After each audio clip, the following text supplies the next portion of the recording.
Hi everybody, it's me Nina, and tonight I thought we would do a small Bible study, and I wanted to welcome everyone that is new here today. I hope that you enjoy it. So today we're going to be reading just a verse in 2 Corinthians chapter 8 verse 5, and it says, "And this they did, not as we hoped, but first gave their own selves to the Lord and unto us by the will of God." So let's read this story. It is remade to serve those far away. All right, in today's Bible verse, Paul is writing to the church in Corinth, located in the southern part of Greece.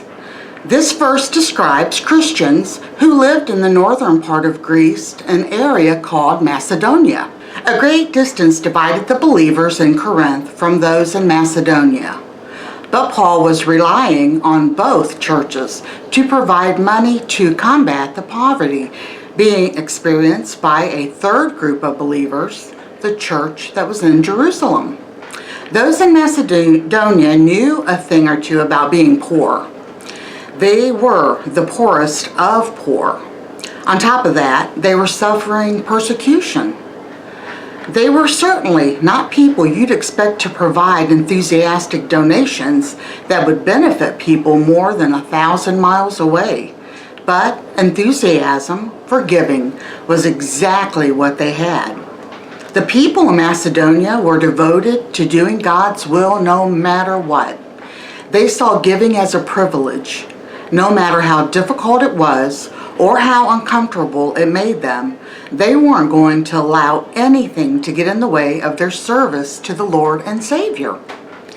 In service to God, the Macedonians served people far away, believers from a totally different country.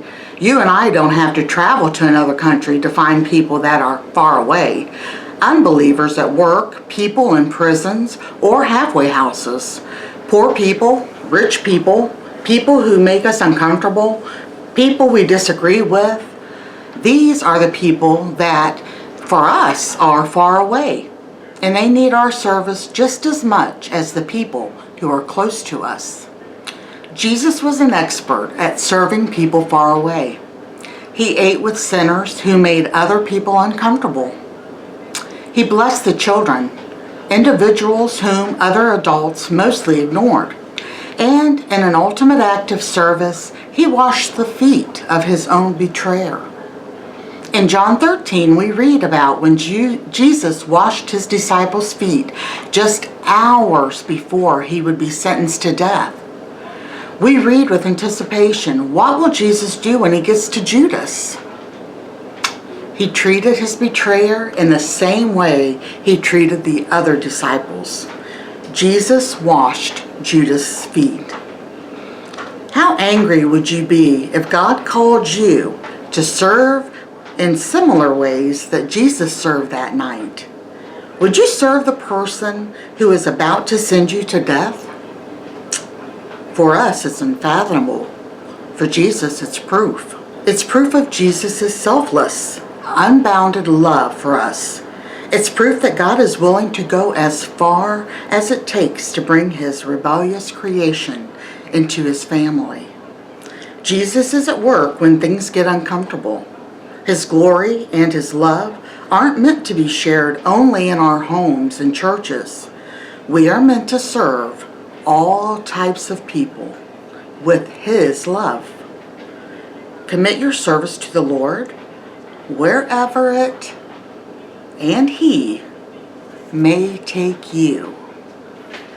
So that was a great little study guide there. I enjoyed that.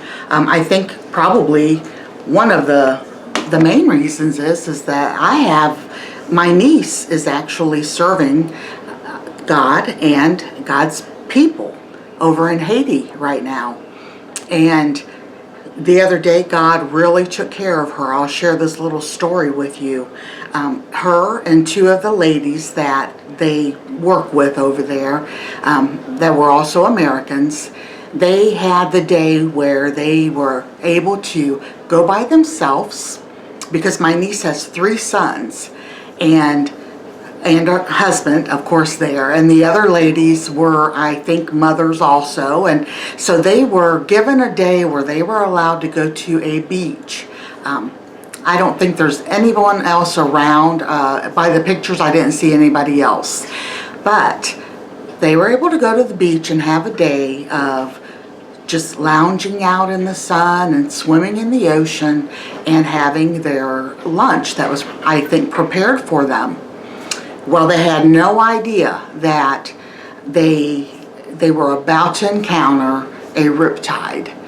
And if any of you guys have ever been in the ocean and experienced a riptide, I have never experienced it, but that is one thing that I have always been fearful of, because the first time we took a trip to Myrtle Beach, and while we were there, there was a lady from Ohio, it came across on the news, that had been caught in a riptide, and she passed away. She ended up drowning, and they found her body 2 days later. And so that was just, it's always been like a big fear of mine. Well, what happened was my niece and one of the girls, there was, well, I call them girls, they're all young ladies, but they were all three in the same area, and they were having fun, and you know how you jump around in the ocean and you're just enjoying yourself, and it was beautiful and hot there as always. And all of a sudden, they all three, I guess, glanced back, and they were just really close to the shore before, and all of a sudden April said that it looked like little far away, looked like Legos and stuff, I guess the buildings and stuff, because they had gone out that far from the land. And of course, when that happens, panic will hit, and they couldn't touch the bottom and the sand, and they were being swept out quickly out into the ocean. Now, there's no one around. It's not like here in our beaches, they don't have lifeguards, and they don't have people with boats going by that would be able to go out and save you. And it's just the villages are really poor. So they were left with just them three and God.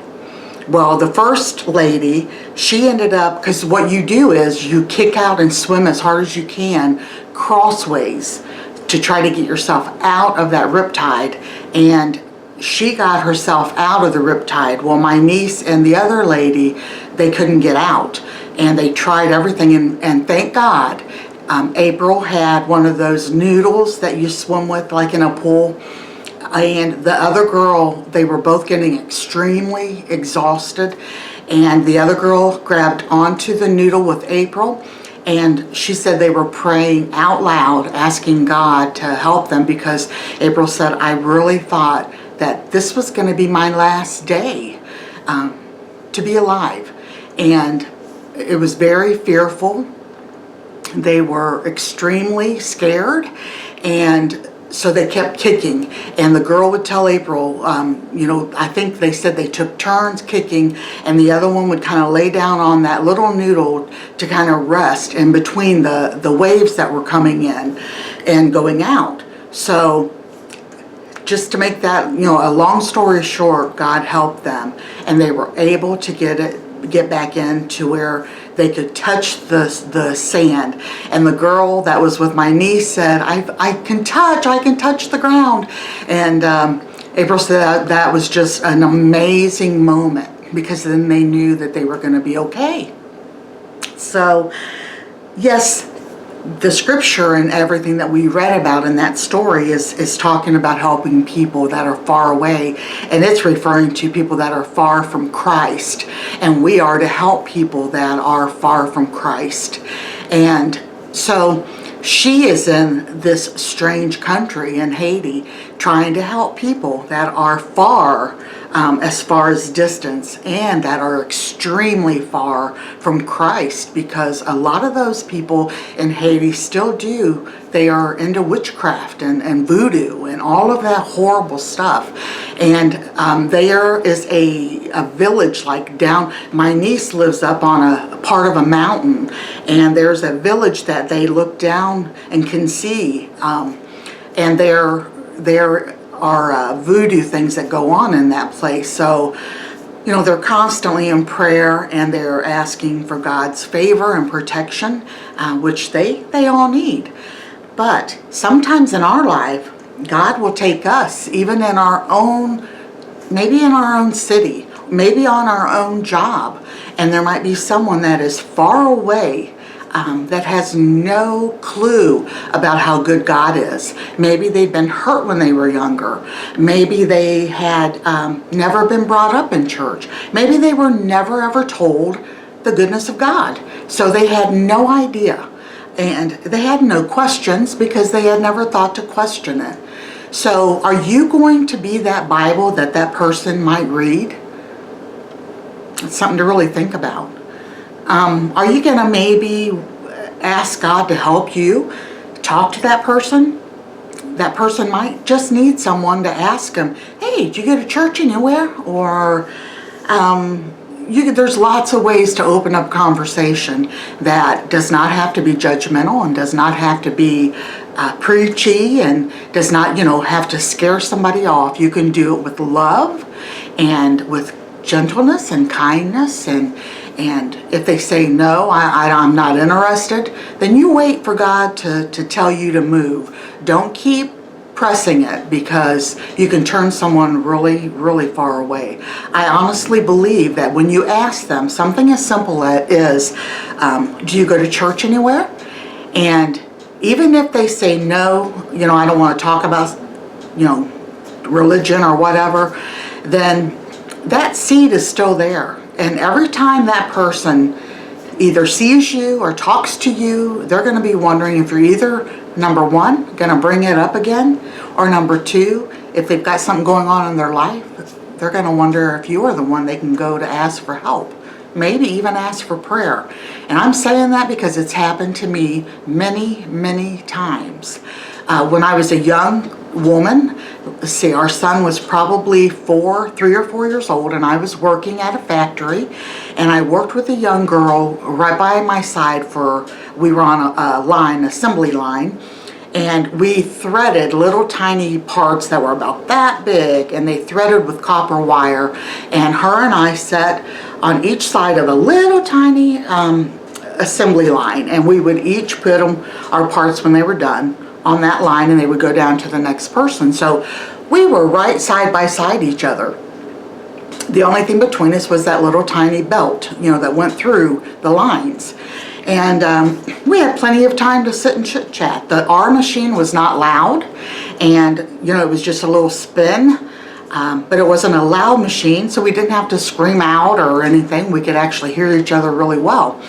And she asked me a question one day about something, and anyway, we got started talking about church and talking about just different little things, religious wise. She had lots of questions, and I just kept, I don't remember the questions, but I remember sitting there thinking, oh dear Lord, let me be able to help this girl, because when you're on the spot, sometimes, well, I don't know about you, but sometimes my mind will be like trying to think of things, or maybe even scripture, and they will be like, whoo, somewhere far out in left field somewhere.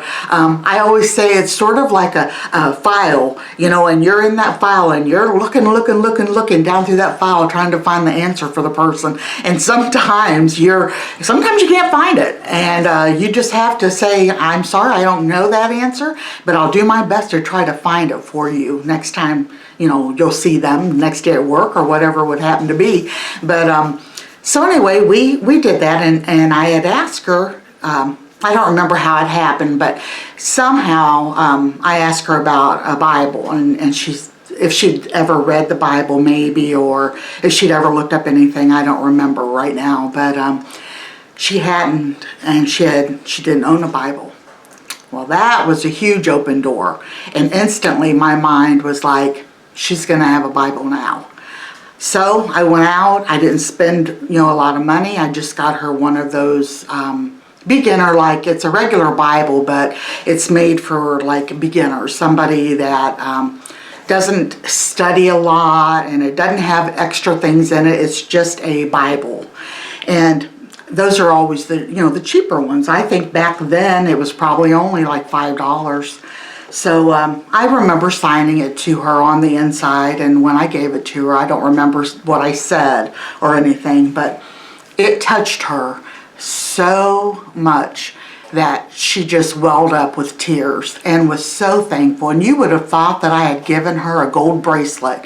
But so see, it's little things, and I didn't tell you guys that to brag on myself. That's been many, many years ago, probably 30 years ago, because I think my son was probably around 4, and he's 34 now. So I in no way, shape, or form say that to brag on Nina at all. But I want you guys to also know that when we want to be willing vessels that we can work for the Lord, sometimes He'll use you, and it's not going to be always in an extravagant way. Sometimes it's going to be something small, as offering to help somebody, offering to give them a Bible if you have one and they don't. It doesn't always take money. It just takes time, and it takes you wanting to be a servant. So I guess I'll leave you with this. If God would call you to people that are far away, now this could be in a country that needs help, like our own country. I believe that our own country, we have people that are in need of a lot, people that are addicted to drugs that need our help to try to become clean, or people that are having trouble finding jobs because of the past that they led. Maybe children that are hungry, that are still with their parents, and the parents are trying their best. I still think that we have a lot of people here in our own home, in my home state, probably your home state, and I know in our country, that need help. But if God would call you to help one of those in need around you that are far away, or if He actually sent you somewhere far away, like to Africa, or like my niece to Haiti, or wherever it may be, would you be willing to do that? Would you be willing to be that person that would step up and do what it takes to get there? To do what it takes to make it? It's a hard question, one that I truthfully do not know. It would be extremely hard. No matter where you're at in your life, it'd be extremely hard to give away our comfort, our homes, our doctors. You know, there's a clinic there, but my goodness, what if I would have been in Haiti when I had my heart attack? I probably wouldn't have made it to Florida, which would be the closest, probably mainland for the USA, where I probably could have gone for open heart surgery, but my goodness, I probably would have never made it. So all of that stuff plays into this, and we just have to be willing. And oh my goodness, after all that has happened, I'm like, Lord, I want to do God's will. I want to be that shining light to others and lead people to Christ.